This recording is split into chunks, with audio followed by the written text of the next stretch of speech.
Alice's Adventures in Wonderland by Lewis Carroll. Chapter 6 Pig and Pepper. For a minute or two, she stood looking at the house and wondering what to do next, when suddenly a footman in livery came running out of the wood. She considered him to be a footman because he was in livery. Otherwise, judging by his face only, she would have called him a fish, and rapped loudly at the door with his conquers. It was opened by another footman in livery, with a round face and large eyes like a frog, and both footmen, Alice noticed, had powdered hair that curled all over their heads. She felt very curious to know what it was all about, and crept a little way out of the wood to listen. The fish footman began by producing from under his arm a great letter, nearly as large as himself, and this he handed over to the other, saying, in a solemn tone, "For the Duchess, an invitation from the Queen to play croquet." The frog footman repeated, in the same solemn tone, only changing the order of the words a little. "From the Queen, an invitation for the Duchess to play croquet." Then they both bowed low, and their curls got entangled together. Alice laughed so much at this that she had to run back into the wood for fear of their hearing her, and when she next peeped out the fish footman was gone, and the other was sitting on the ground near the door, staring stupidly up into the sky. Alice went timidly up to the door and knocked. "There's no sort of use in knocking," said the footman, "and that for two reasons. First, because I'm on the same side of the door as you are.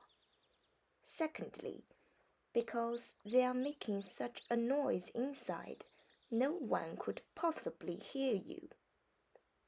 And suddenly there was a most extraordinary noise going on within, a constant howling and sneezing, and every now and then a great crash, as if a dish or kettle had been broken to pieces. "Please, then," said Alice, "how am I to get in?" "There might be some sense in your knocking," the footman went on without attending to her. "If we had the door between us, for instance, if you were inside, you might knock, and I could let you out, you know." He was looking up into the sky all the time he was speaking, and this Alice thought decidedly uncivil. "But perhaps he can't help it," she said to herself. "His eyes are so very nearly at the top of his head. But at any rate, he may answer questions. How am I to get in?" she repeated aloud. "I shall sit here," the footman remarked, "till tomorrow." At this moment, the door of the house opened, and a large plate came skimming out, straight at the footman's head. It just grazed his nose, and broke to pieces against one of the trees behind him. "Or next day, maybe," the footman continued in the same tone, exactly as if nothing had happened. "How am I to get in?" asked Alice again in a louder tone. "Are you to get in at all?" said the footman. "That's the first question, you know." It was, no doubt, only Alice did not like to be told so. "It's really dreadful," she murmured to herself, "the way all the creatures argue, is enough to drive one crazy." The footman seemed to think this a good opportunity for repeating his remark, with variations. "I shall sit here," he said, "on and off for days and days." "But what am I to do?" said Alice. "Anything you like," said the footman, and began whistling. "Oh, there's no use in talking to him," said Alice desperately. "He's perfectly idiotic." And she opened the door and went in. The door led right into a large kitchen, which was full of smoke from one end to the other. The Duchess was sitting on a three-legged stool in the middle, nursing a baby. The cook was leaning over the fire, stirring a large cauldron which seemed to be full of soup. "There's certainly too much pepper in that soup," Alice said to herself, as well as she could for sneezing. There was certainly too much of it in the air. Even the Duchess sneezed occasionally. And as for the baby, it was sneezing and howling alternately, without a moment's pause. The only things in the kitchen that did not sneeze were the cook and a large cat which was sitting on the hearth and grinning from ear to ear. "Please, would you tell me?" said Alice, a little timidly, for she was not quite sure whether it was good manners for her to speak first. "Why your cat grins like that?" "It's a Shakespeare cat," said the Duchess, "and that's why. Pig!" She said the last words with such sudden violence that Alice quite jumped, but she saw in another moment that it was addressed to the baby, and not to her, so she took courage and went on again. "I didn't know that Shakespeare cats always grinned. In fact, I didn't know that cats could grin." "They all can," said the Duchess, "and most of them do." "I don't know of any that do," Alice said very politely, feeling quite pleased to have got into a conversation. "You don't know much," said the Duchess, "and that's a fact."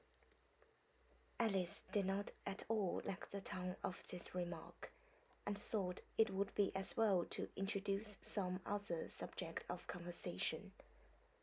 While she was trying to fix on one, the cook took the cauldron of soup off the fire, and at once set to work throwing everything within her reach at the Duchess and the baby. The fire irons came first, then followed a shower of saucepans, plates, and dishes. The Duchess took no notice of them, even when they hit her, and the baby was howling so much already that it was quite impossible to say whether the blows hurt it or not. "Oh, please mind what you're doing!" cried Alice, jumping up and down in an agony of terror. "Oh, there goes his precious nose!" As an unusually large saucepan flew close by it, and very nearly carried it off. "If everybody minded their own business," the Duchess said in a horror's glow, "the world would go round a deal faster than it does." "Which would not be an advantage," said Alice, who felt very glad to take an opportunity of showing off a little of her knowledge. "Just think of what work it would make with the day and night. You see, the earth takes 24 hours to turn round on its axis." "Talking of axes," said the Duchess, "chop off her head." Alice glanced rather anxiously at the cook. to see if she meant to take the hint. But the cook was busily stirring the soup and seemed not to be listening. So she went on again. 24 hours, I think, or is it 12? Oh, don't bother me, said the Duchess. I never could abate figures. And with that, she began nursing her child again, saying a sort of lullaby to it as she did so, and giving it a violent shake at the end of every line. Speak strolling to your little boy, and beat him when he sneezes. He only does it to annoy, because he knows it is. Chorus, in which the cook and the baby joined. Whoa, whoa, whoa. While the Duchess sang the second verse of the song, she kept tossing the baby violently up and down, and the poor little thing howled so that Alice could hardly hear the words. I speak several to my boy, I beat him when he sneezes, for he can truly enjoy the papa when he please. Chorus. Whoa, whoa, whoa. Here, you may nurse it a bit if you like, the Duchess said to Alice, flinging the baby at her as she spoke. I must go and get ready to play croquet with the Queen. And she hurried out of the room. The cook threw a frying pan after her as she went out, but it just missed her. Alice caught the baby with some difficulty, as it was a queer-shaped little creature, and held out its arms and legs in all directions. Just like a starfish, thought Alice. The poor little thing was snorting like a steam engine when she caught it, and kept doubling itself up and straightening itself out again, so that altogether, for the first minute or two, it was as much as she could do to hold it. As soon as she had made out the proper way of nursing it, which was to twist it up into a sort of knot, and then keep tight hold of its right ear and left foot, so as to prevent its undoing itself, she carried it out into the open air. If I don't take this child away with me, thought Alice, they're sure to kill it in a day or two. Wouldn't it be murder to leave it behind? She said the last words out loud, with the little thing grunting in reply. It had left off sneezing by this time. Don't grunt, said Alice. That's not at all a proper way of expressing yourself. The baby grunted again, and Alice looked very anxiously into his face to see what was the matter with it. There could be no doubt that it had a very turn-up nose, much more like a snout than a real baby. Altogether, Alice did not like the look of the thing at all. But perhaps it was only snubbing, she thought, and looked into its eyes again to see if there were any tears. No, there were no tears. If you are going to turn into a pig, my dear, said Alice seriously, I'll have nothing more to do with you. Mind now. The poor little thing snobbed again, or grunted. It was impossible to see which, and they went on for some while in silence. Alice was just beginning to think to herself, Now, what am I to do with this creature when I get it home? When it grunted again so violently that she looked down into its face in some alarm. This time there could be no mistake about it. It was neither more nor less than a pig, and she felt that it would be quite absurd for her to carry it any further. So she set the little creature down, and felt quite relieved to see it trot away quietly into the wood. If it had grown up, she said to herself, it would have made a dreadfully ugly child, but it makes rather a handsome pig, I think. And she began thinking over other children she knew, who might do very well as pigs, and was just saying to herself, if one only knew the right way to change them, when she was a little startled by seeing the Shikshai cat sitting on a bough of a tree a few yards off. The cat only grinned when it saw Alice. It looked good-natured, she thought. Still, it had very long claws and a great many teeth, so she felt that it ought to be treated with respect. Shikshapus, she began, rather timidly, as she did not at all know whether it would like the name. However, it only grinned a little wider. Come, it's pleased so far, thought Alice, and she went on. Would you tell me, please, which way I ought to go from here? That depends a good deal on where you want to get to, said the cat. I don't much care where, said Alice. Then it doesn't matter which way you go, said the cat. So long as I get somewhere, Alice added as an explanation. Oh, you're sure to do that, said the cat, if you only walk long enough. Alice felt this would not be denied, so she tried another question. What sort of people live about here? In that direction, the cat said, waving its right paw round, lives a hatter, and in that direction, waving the other paw, lives a March hare. Visit either you like. They're both mad. But I don't want to go among mad people, Alice remarked.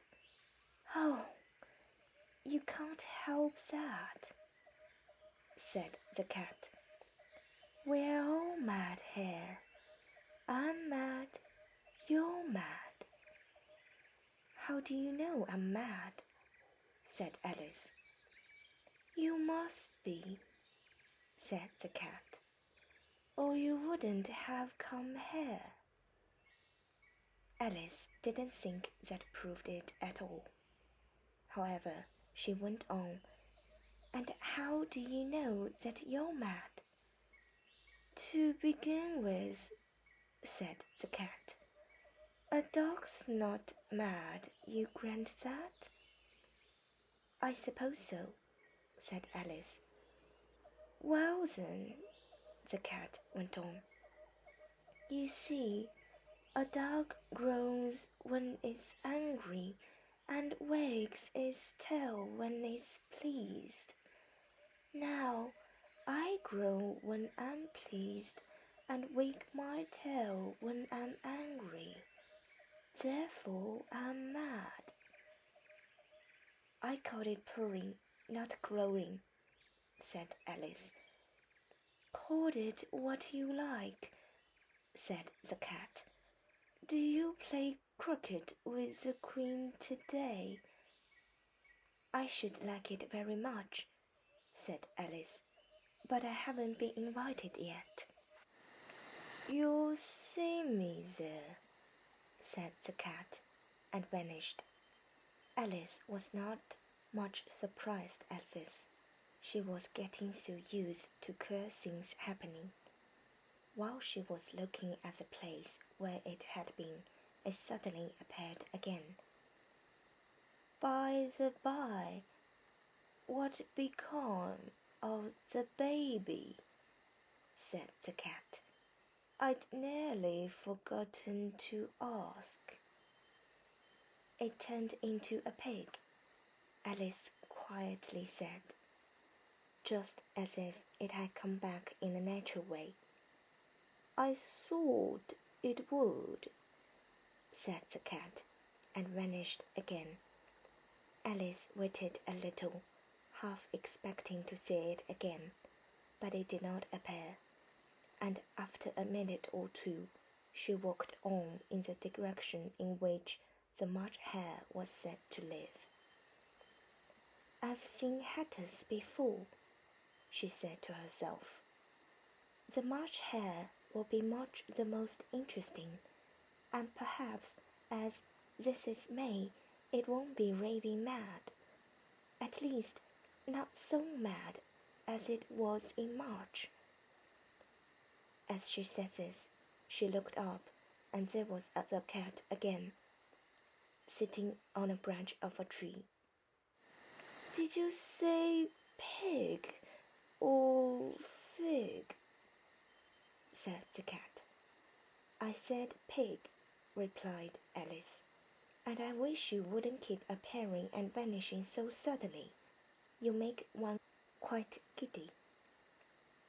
"All right," said the cat, and this time it vanished quite slowly, beginning with the end of the tail, and ending with the grin, which remained some time after the rest of it had gone. "Well, I've always seen a cat without a grin," thought Alice, "but a grin without a cat is the most curious thing I ever saw in all my life." She had not gone much farther before he came in sight of the house of the March Hare.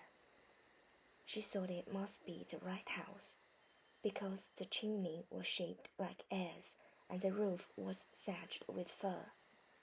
It was so large a house that she did not like to go near till she had nibbled some more of the left-hand bit of mushroom and raised herself to about 2 feet high.